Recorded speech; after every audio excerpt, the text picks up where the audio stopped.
네, 오늘 우리가 읽은 말씀을 가지고 진실 앞에 어떻게 반응하는가라는 제목으로 함께 말씀의 은혜 나누고자 합니다. 지난주에 우리 장로님 기도해 주신 대로 새생명 축제를 또 우리가 했습니다. 우리가 예상한 것보다 많은 분들이 오셔서 선물이 모자랄 정도였습니다. 우리가 400개를 준비했는데 총 505분이, 그러니까 505분이 오셨어요. 그래서 선물이 모자라 가지고 좀 양해를 구하고 지난주에 우리가 다 새롭게 주문을 해서 다 나눠 드렸습니다. 그 가운데 505분 중에 그 가운데 총 결단 카드를 제출하신 분이 82분이 되십니다. 82명이 결단 카드에 체크를 하셔서 제출하셨어요. 특별히 예수 그리스도를 믿겠습니다라고 체크하시고 또 교회에 등록해서 신앙의 도움을 받고 싶습니다라고 둘 다 체크하신 분이 40명, 40명이 되시고요. 그리고 예수 그리스도를 믿겠습니다. 아직은, 그러나 등록은 조금 있다가 아직은 아닌 것 같습니다 해서 위에 것만 체크하신 분이 32분. 그리고 아직 예수님은 내가 나의 구주인지를 확실히 내가 믿지는 못하겠지만 교회 등록해서 신앙의 도움을 좀 받고 싶습니다라고 체크하신 분이 8분 되십니다. 그래서 복음을 듣고 그 복음에 반응하신 분이 82분이나 되신다라는 거. 물론 505명 가운데 82명은 어떻게 보면 작은 수일 수 있겠지만 그래도 그 가운데 82분이나 반응하셨다라는 거, 결단하셨다는 것은 놀라운 일 아닙니까? 하나님이 하신 줄로 믿습니다. 아멘. 그분들이 계속해서 교회에 정착해서 신앙을 함께 이어나갈 수 있도록 많은 기도와 격려 부탁드리겠습니다. 아멘. 그렇습니다. 이렇게 복음 앞에 반응하는 자들이 있어요. 여러분, 우리도 살아가면서 수많은 정보들, 수많은 의견들, 수많은 주장들을 접하게 됩니다. 그 가운데 진실을 마주하게 될 때에 그 진실에 어떻게 반응하는지가 다 각기 다릅니다. 여러분, 진실은 어떤 분이 이렇게 말합니다. 사람의 내면을 비추는 거울과 같다. 그러니까 진실이라는 것은, 사실은 진실이라는 것은 사람의 내면을 비추는 거울과 같다라는 거예요. 그러니까 진실을 우리가 마주했을 때에 어떤 사람은 그 진실이라는 거울 앞에서 수용합니다. 아, 그렇구나. 이게 진실이었구나. 내 주장과 다르다 할지라도 이게 진실임이 밝혀지고 깨달아지면 그것을 수용합니다. 그래서 진실에 비춰지는 그 거울의 모습 앞에 내가 이런 모습이었구나, 내가 변화되어야 되겠다라고 하는 사람이 있는 반면에 진실을 마주함에도 불구하고 끝까지 그걸 받아들이지 않는 사람이 있어요. 진실이라는 그 거울 앞에서 나 자신의 본 모습을 봤음에도 어떻게 하느냐? 끝까지 외면하는 겁니다. 그래서 그 거울을 깨뜨리는 거예요. 이 거울이 잘못됐어라고 거울을 깨뜨리고 공격합니다. 그 진실 앞에서 오히려 거부 반응을 일으키고 상대방을 공격하고 비난하는 거죠. 그래서 이렇게 진실 앞에서 그 자신을 비추는 그 내면의 거울 앞에서 우리는 이렇게 각기각색으로 반응을 하게 됩니다. 여러분, 오늘 본문 요한복음 7장에서도 예수님이 복음을 전파하시는데 그 복음 앞에 다양한 반응들이 나타나요. 그 반응을 통해 우리는 무엇을 알 수 있느냐? 복음이 사람을 나눈다. 복음이 사람을 나누는구나. 그리고 진실이 사람의 진가를 드러내는구나 라는 것을 우리는 오늘 알 수가 있습니다. 무엇보다 첫 번째 우리가 살펴볼 것은 예수님이 복음을 전파하시는 것입니다. 예수님이 복음을 선포하세요. 그 복음을 선포하실 때가 언제냐? 명절 끝날이라고 가리키고 있습니다. 명절 끝날, 곧 큰 날에, 이렇게 이야기하고 있어요. 37절에. 여러분, 이때의 명절은 바로 초막절을 가리킵니다. 우리도 절기를 지키잖아요. 우리도 명절을 지킵니다. 유대인들도 명절들이 있습니다. 유월절, 그리고 또 초막절, 수장절이라든지 이런 명절들이 있어요. 특별히 4대 절기 중에 오늘은 바로 초막절을 가리키는 겁니다. 이 초막절, 명절 끝날이라는 것은 이 초막절을 8일 동안 지키게 되는데 8일째를 말하는 겁니다. 그래서 그 8일째 되면 성회로 남자들이 모여서 예배를 드려요. 자, 유대인들은 조상들이 광야에서 초막을 치고 지냈던 것을 기념해서 초막을 치고 그곳에서 생활을 했습니다. 여러분 그림 한번 보실까요? 지금도 유대인들은 초막절을 지키고 있습니다. 7일 동안 저렇게 초막을 지어요. 그러니까 자기 집이 있는데 자기 집 밖에다가 다시 초막을 지어서 그렇게 사는 겁니다. 이제 지붕에다가 나뭇가지를 얹어서 그렇게 사는 거예요. 오른쪽에 보시면 약간 현대식으로 개조된 초막입니다. 보이죠? 초막인데 안에는 의자, 막 현대식 것들이 있습니다. 그래서 7일 동안 저기서 지내는 겁니다. 왜 그렇게 하느냐? 우리가 주님의 은혜로 애굽을 탈출해서 특별히 광야에서 이렇게 초막을 치고 살았지. 그런데도 하나님께서 지켜주시고 만나를 보내주시고 그리고 바위에서 물을 내셔서 우리를 살려주셨지라는 것을 기념하기 위해서 하나님께서 제정하신 날이 바로 초막절이에요. 자, 그리고 7일 동안 저렇게 초막을 치면서 7일 동안에 어떤 의식을 행하느냐? 다음 그림 한번 보여주실까요?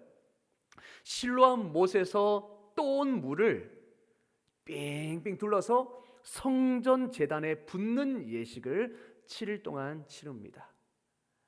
자, 이렇게 이 예식은 어떤 의미를 가지느냐? 과거에 반석에서 물을 내신 하나님의 은혜를 기억하고 그리고 에스겔의 예언처럼 장차 성전에서 은혜의 강물이 흘러나와 모든 이스라엘 백성을 적시는 그런 은혜의 역사가 오늘날에도 나타나기를, 장차 나타나기를 기념하는 마음으로 올리는 예식이 바로 저 예식이었습니다. 그래서 마지막 날 8일째에는 모든 남성들이 모여서 총회로 모여서 함께 예식을 지키고 그리고 예배를 드리는 날이 바로 명절 끝날, 바로 큰 날이었던 겁니다. 그러면 사람들이 많이 모여 있겠죠. 그 가운데 예수님께서 서서 뭐라고 말씀하시느냐?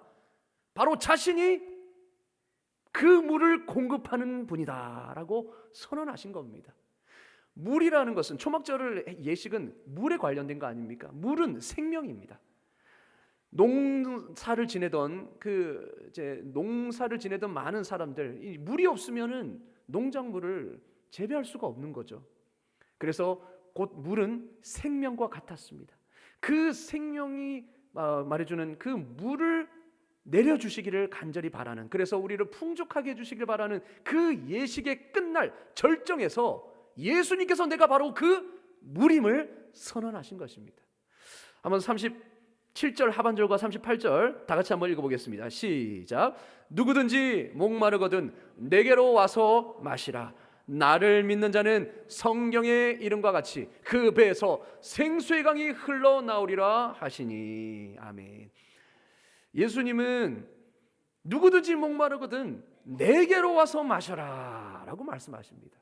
바로 자신이 영원히 목마르지 않는 샘물이라는 것을 그렇게 선언하신 겁니다. 모든 사람을 구원으로 초청하신 것이죠. 여러분, 초대 교부였던 아우구스티누스, 영어 발음으로 어거스틴입니다. 라틴어 이름으로는 아우구스티누스이고 영어식 이름으로는 어거스틴. 여러분 성 어거스틴 많이 들어보셨죠? 초대 교부였던 이 아우구스티누스는 이런 말을 했습니다. 인간의 내면에 하나님으로만 채울 수 있는 빈 공간이 있다라고 말했어요. 여러분 공감이 되십니까? 우리 내면 안에는 모든 예외 없이 모든 인간의 내면 안에는 하나님만이 채울 수 있는 빈 공간이 있다라는 거예요. 이는 인간이 본질적으로 하나님을 갈망하는 존재로 지음받았음을 그렇게 말씀해 주고 있습니다. 여러분 이 말을 한 어거스틴이 누구입니까? 어거스틴은 젊을 때 방탕한 생활을 한 사람입니다. 그 갈급함을 해소하기 위해서 이곳 저곳 다 다녀봤던 사람입니다. 술도 마셔보고 술에도 취해보고 여자에게도 취해보고 모든 그 방탕한 생활을 다 해봤는데도 만족이 없었어요. 그런데 어머니 모니카의 기도, 늘 이 어거스틴을 주님께로 인도해달라는 그 모니카의 기도가 있었습니다.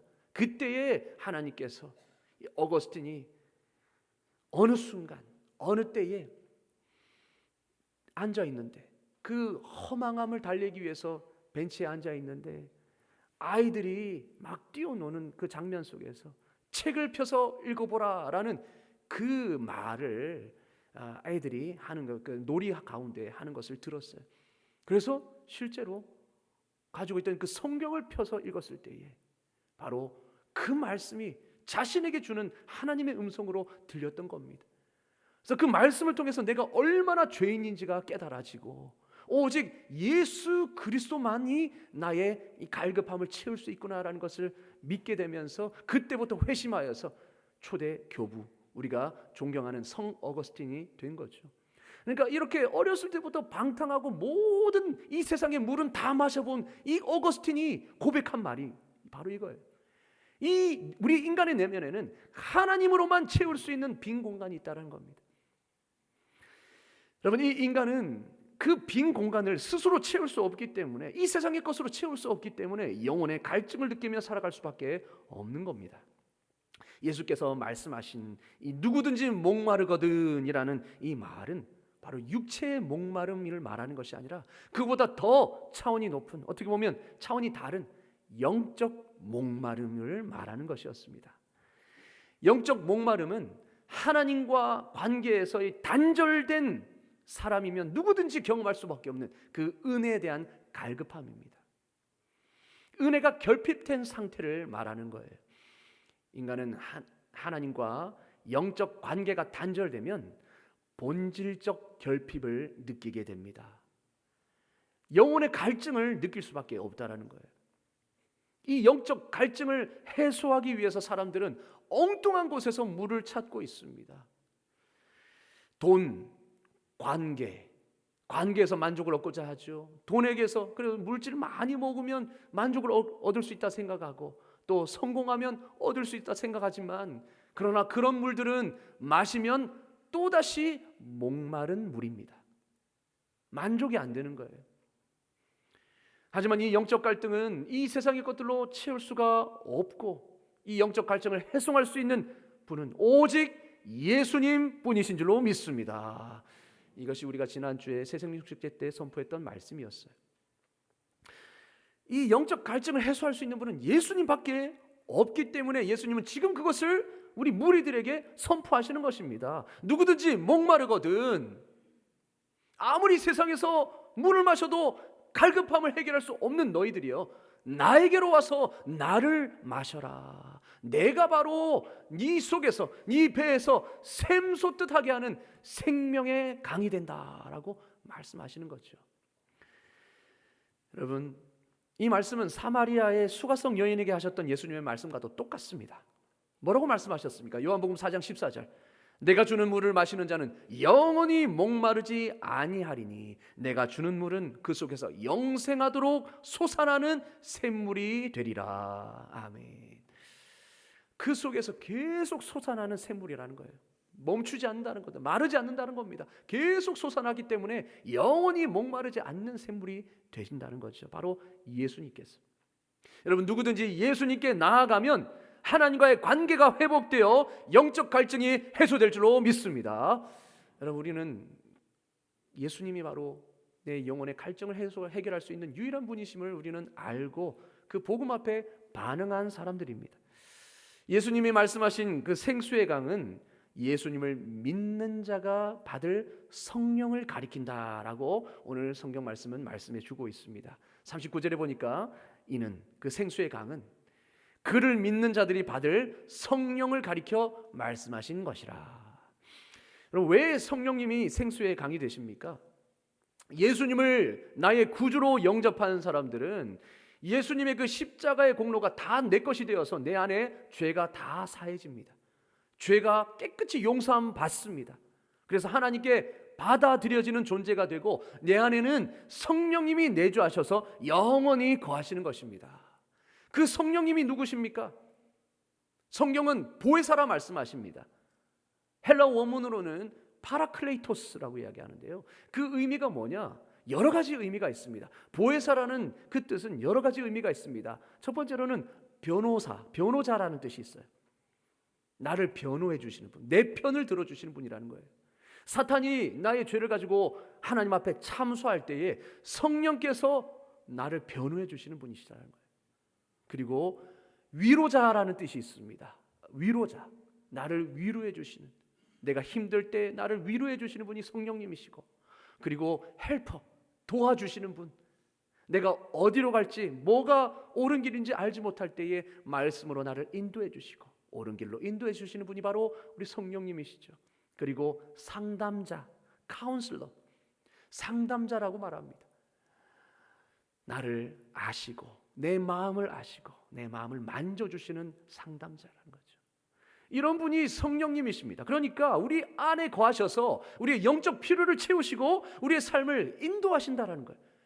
그래서 그분이 내 안에 내주하셔서 떠나지 않으시기에 우리 안에 영원토록 샘솟는 생수의 강이 되시는 겁니다. 예수님을 믿으면 성령님께서 내주하시는 줄로 믿습니다. 성령님을 받은 우리 모두는 이렇게 우리 안에서 끊임없이 성령님의 도우심의 역사가 있는 것입니다. 그래서 때로는 외로울 때 성령님께서 위로해 주시고 너는 혼자가 아니야 말씀으로 깨닫게 해주시고 하나님의 사랑을 깨닫게 해주시고 십자가 사랑을 붙들게 하여 주셔서 우리를 다시 일으켜 주시는 분이 성령님이십니다.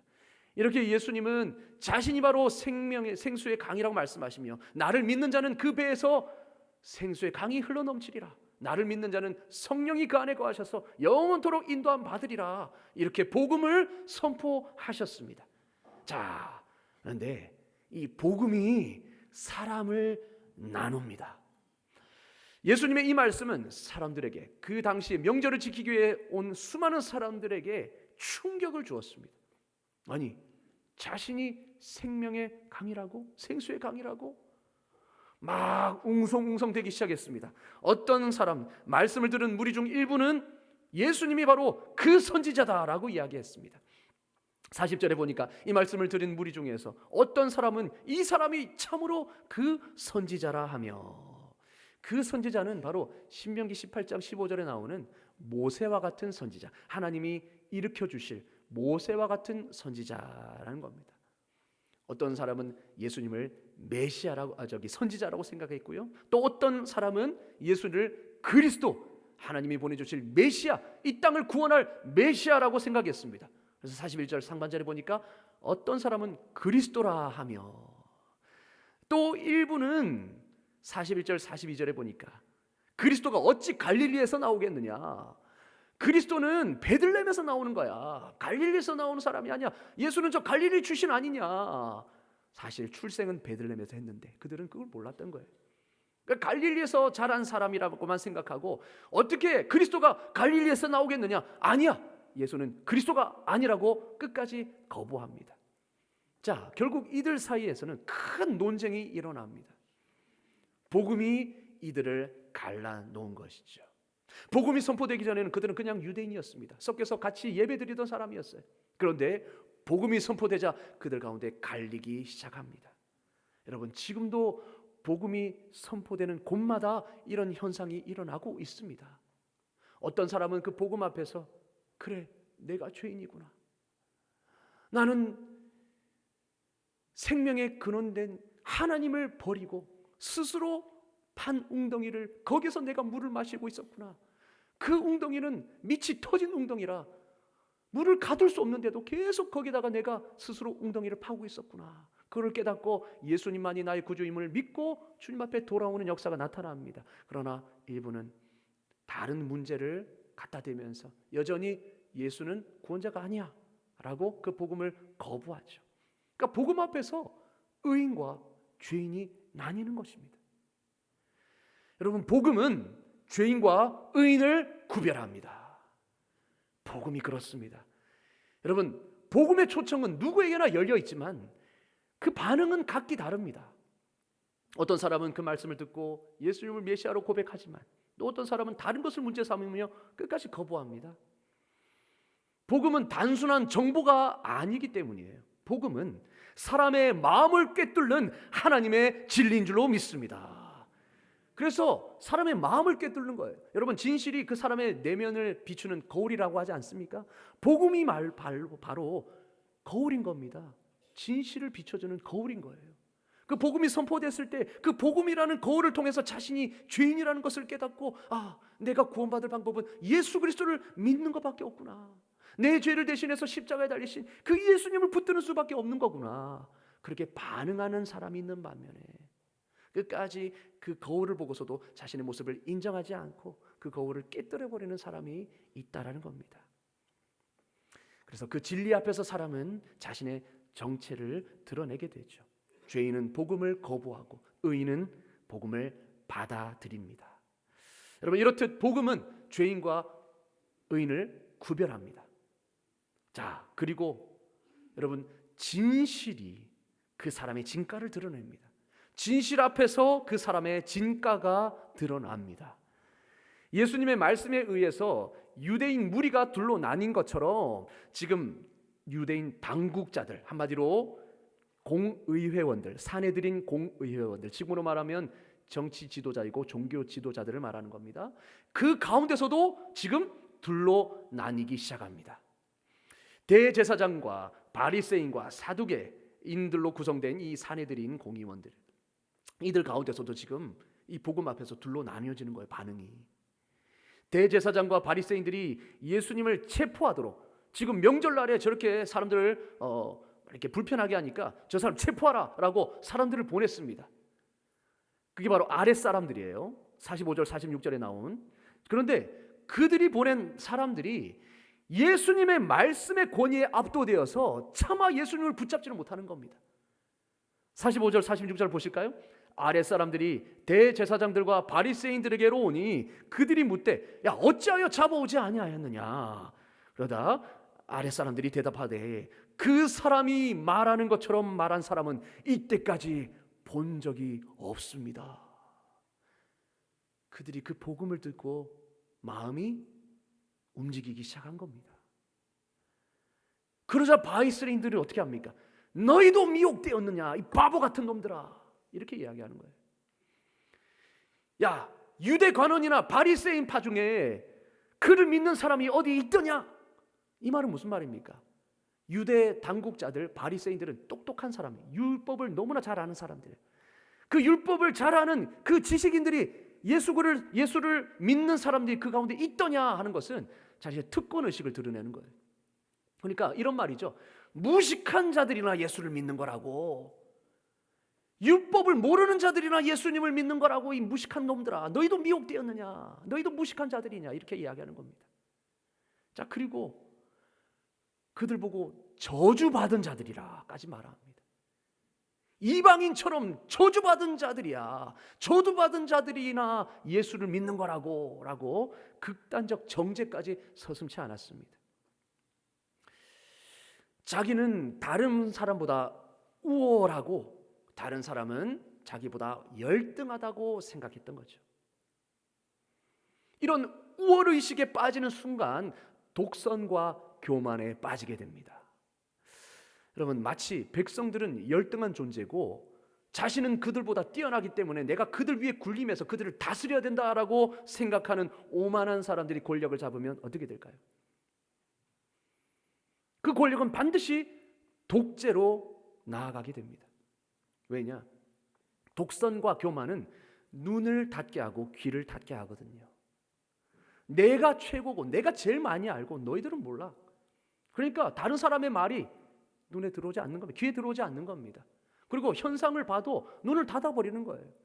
내 생각이 최고고 내 생각이 맞다라고 계속해서 생각하니까. 그래서 권위주의에 빠진, 이 우월감에 빠진 지도자일수록 충고를 수용하지 않습니다. 이 유대인 당국자들이 그랬다는 거예요. 이 사내들인 공의원들이 그랬다는 겁니다. 그런데 아이러니한 것은 율법을 많이 안다고 자부하던 바리새인들이 오히려 무식함과 교만을 드러내고 맙니다. 당국자, 곧 공의원 중에는 믿는 자가 없다라고 말한 그 말이 거짓이었어요. 왜냐? 그들 가운데 누가 있었느냐? 니고데모라는 사람이 있었어요. 똑같은 사내들인 공의회의 원 중에 니고데모라는 사람이 있었습니다. 니고데모가 어디서 등장하죠? 요한복음 3장에 등장하죠.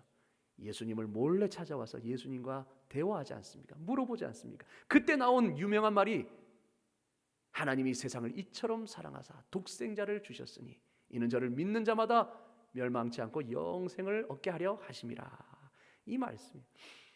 여러분, 니고데모가 예수님을 존경하던 사람이었음을 그들은 몰랐던 거죠.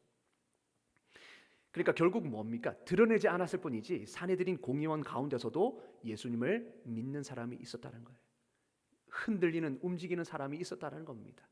나중에 실제로 대제사장 중에 예수를 믿는 사람이 사도행전 가운데 나타납니다. 그러니까 그들이 오히려 오만함과 무지를 드러내는 거예요.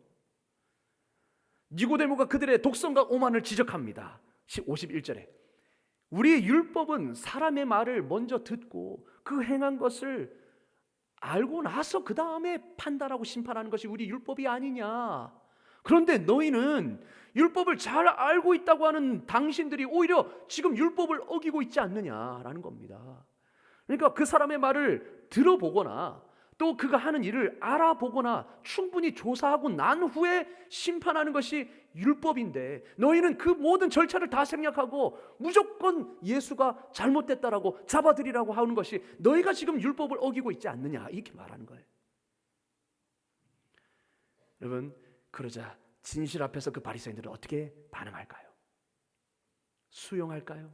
아닙니다. 오히려 니고데모를 공격합니다. 어떻게 해요? 52절에 한번 보실까요? 그들이 대답하여 이르되 너도 갈릴리에서 왔느냐? 너도 갈릴리 사람이냐? 왜 예수 편을 드는 거냐? 찾아봐라. 갈릴리에서는 선지자가 나지 못하느니라. 이렇게 오히려 니고데모를 인신공격하는 겁니다. 너도 예수와 같은 갈릴리 사람이냐? 프레임을 씌워버리는 거죠. 같은 편 드는 것이냐. 여러분, 사실 그게 중요한 게 아니잖아요. 본질은 무엇입니까? 너희가 율법을 말하면서 너희가 율법을 어겼어. 이게 본질인데 그걸 지금 어떻게 해요? 본질을 어떻게 흐리고 있습니까? 야 너도 갈릴리 사람이야? 너도 예수 편 드는 거 보니까 갈릴리 사람이구만.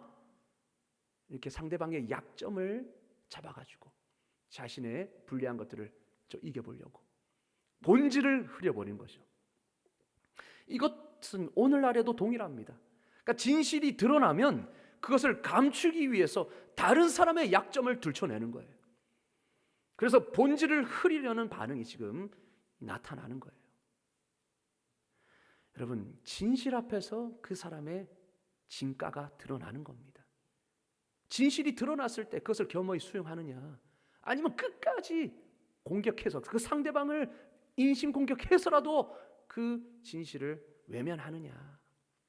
거기에 따라 사람의 진가가 진짜인지 거짓인지가 가짜인지가 드러나는 겁니다. 그들의 논지는 갈릴리에서는 선지자가 나지 못한다라는 겁니다. 근데 그 논지도 틀렸습니다. 왜냐? 요나 선지자가 바로 갈릴리 지역 출신이거든요. 가드 헤벨 출신이라고 열왕기하 14장 25절에 말하고 있습니다. 그 가드 헤벨이 바로 갈릴리 지역입니다. 그러니까 그들의 말도 틀린 거예요. 그러니까 논지도 전혀 맞지 않습니다.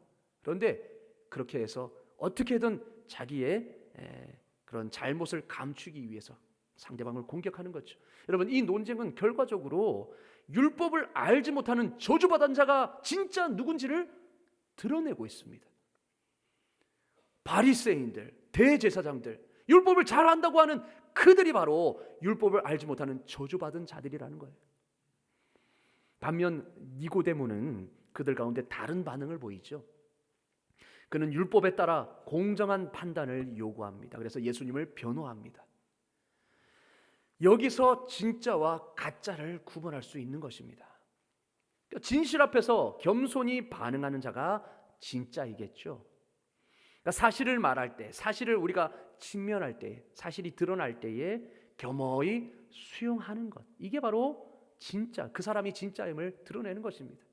그런데 반면에 진실 앞에서 끝까지 거부하는 자는 자신이 가짜임을 드러내는 것입니다.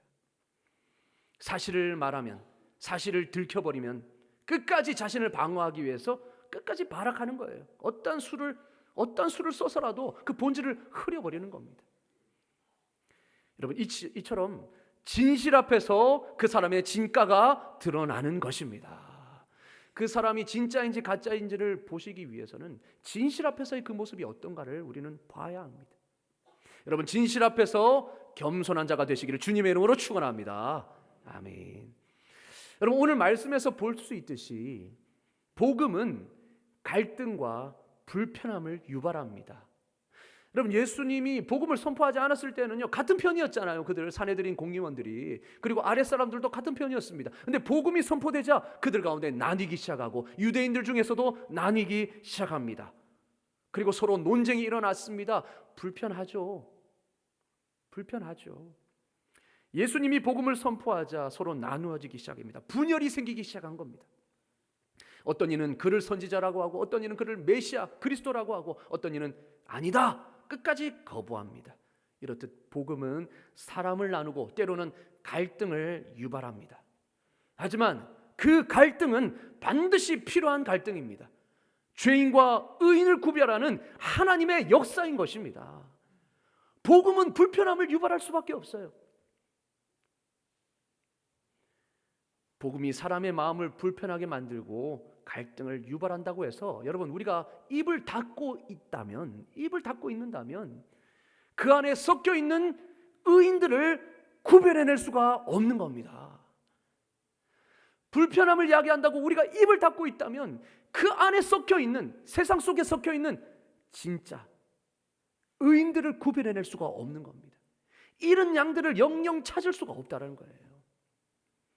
그렇게 우리는 그 갈등을 두려워하지 말고 복음을 담대히 선포해야 할 줄로 믿습니다. 예수님이 그렇게 하셨습니다. 여러분, 우리는 그 복음을 선포함으로 죄인들 가운데 섞여 있는 의인들을 구별해내는 일을 해야 하는 것입니다. 사랑하는 성도 여러분, 예수님을 믿는 우리는 주님이 하신 일을 감당해야 합니다. 예수님은 복음을 담대히 선포하심으로 죄인들 가운데 섞여 있던 의인들을 구별해 내셨습니다. 예수님이 그 명절 끝날에 사람들이 전부 축제의 날에 기분 좋게 가만히 있을 수도 있잖아요. 그런데 일부러 그날에 복음을 선포하셨습니다.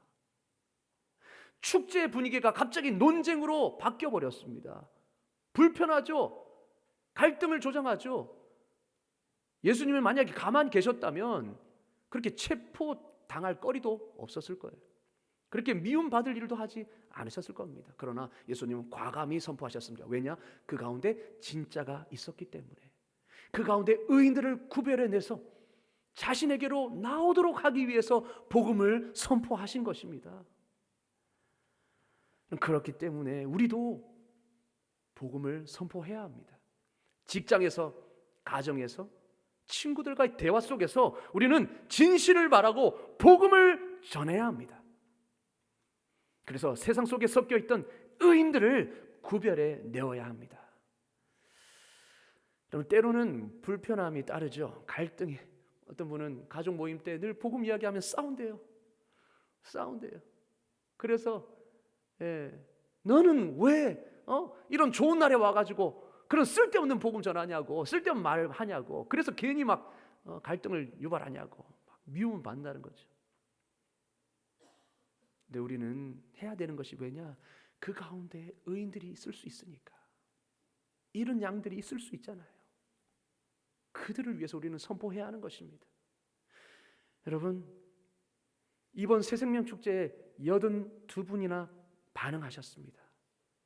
그 505명 중에 대부분은 그냥 돌아가셨지만 82명은 때로는 옆에 눈빛에 못 이겨서 억지로 하신 분도 계시겠지만 그래도 마음이 움직이셨다는 거예요. 있다라는 겁니다. 이는 복음이 지금도 사람의 마음을 움직이고 있다라는 증거입니다. 우리가 외치지 않는다면 그들을 구별해낼 수가 없는 거죠. 어제 우리 장로님들과 우리 모든 권사님들과 우리 교육자들이 포항의 해병대 훈련소에 가서 진중 세례식을 했습니다. 우리는 그들 가운데 의인이 있다는 걸 알았기 때문에 갔어요. 가는데 2시간 반 걸립니다. 오는데 2시간 반 걸립니다. 여러분, 토요일 얼마나 귀한 시간입니까? 우리 장로님들과 우리 권사님들이 왜 그곳에 갔습니까? 왜 우리가 그곳에 갔나요? 그곳에 의인들이, 세상 속에 섞여 있는 의인들이 있기 때문에, 잃은 양들이 있기 때문에 우리는 간 겁니다. 실제로 잃은 양을 발견했습니다. 제가 세례를 주는데요, 어떤 청년이 이렇게 고백하더라고요. 목사님, 저는 모태신앙입니다. 어릴 때는 교회 잘 나가다가 대학 가서 타지로 대학 가는 바람에 교회 안 나갔다는 거예요. 그런데 군대에 와서, 여기 와서 다시 교회에 나오기 시작했고, 그리고 이제 앞으로 교회 계속 나갈 겁니다. 저를 위해 기도해 주십시오. 이렇게 하는 거예요. 여러분, 이런 양들이 아직도 있는 겁니다. 세상 가운데 섞여 있는 겁니다. 그들을 어떻게 구별해낼 수 있습니까? 복음을 선포해야 그들이 반응하는 것 아니겠습니까? 때로는 갈등이 생길 수 있습니다. 불편하게 여겨질 수 있습니다. 그럼에도 우리는 그 영혼들을 위해서 복음을 선포해야 하는 것이죠. 그게 바로 교회의 사명이고 우리의 사명인 줄로 믿습니다. 아멘. 그래서 우리는 끝까지 군송교에 앞장서야 되고, 그리고 복음을 증가하는 이 새생축제 같은 이런 일들을 계속해서 해내야 하는 것입니다. 여러분, 복음은 사람을 일깨웁니다. 잠자는 영혼을 깨울 줄로 믿습니다. 그렇습니다. 우리가 복음을 선포할 때 하나님께서 그 말씀을 통해 사람의 마음을 감찰하시고 의인을 깨우시는 것입니다. 불러내시는 것입니다. 비록 세상은 예수님께 그러했듯이 우리에게 적대적일 겁니다. 왜 너는 그렇게 불편함을 야기하냐? 우리에게 적대적일 겁니다. 그러나 우리가 담대히 복음을 증거하면 예수님에게도 그들이 감히 손을 못 대었듯이 오히려 우리를 해하려 하지 못할 것입니다. 왜냐? 우리는 진실을 말하는 자니까. 우리는 구원받을 의인들을 찾는 그 기쁨을 얻게 될 줄로 믿습니다. 아멘. 그렇게 우리는 진실을 말하는 자, 복음을 선포하는 자로서 주님의 부르심에 응답하시는 저와 여러분 되시기를 주님의 이름으로 축원합니다. 아멘. 기도하겠습니다. 사랑의 하나님, 진리신 예수 그리스도를 우리에게 보내주시고 영적 갈증을 해소할 생수의 강을 허락하심에 감사합니다. 우리가 진실 앞에 겸손히 반응하는 자가 되게 하여 주시고 복음 앞에서 담대히 서는 믿음을 허락하여 주시옵소서. 세상이 복음을 거부하고 갈등을 일으킬지라도 우리는 주님의 말씀을 선포함으로 의인을 구별해내는 그 사명을 감당하게 하여 주시옵소서. 니고데모처럼 진실을 옹호하며 예수님처럼 모든 이에게 구원을 초청하는 구원의 초청을 전하는 자들 다 되게 하여 주시옵소서. 특별히 새생명 축제를 통해 결단한 영혼들을 주님 기억하여 주시고 그들의 믿음이 흔들리지 않도록 성령으로 인도하여 주시며 교회 공동체 안에서 믿음이 자라가게 하여 주시옵소서. 예수 그리스도의 이름으로 기도드리옵나이다. 아멘.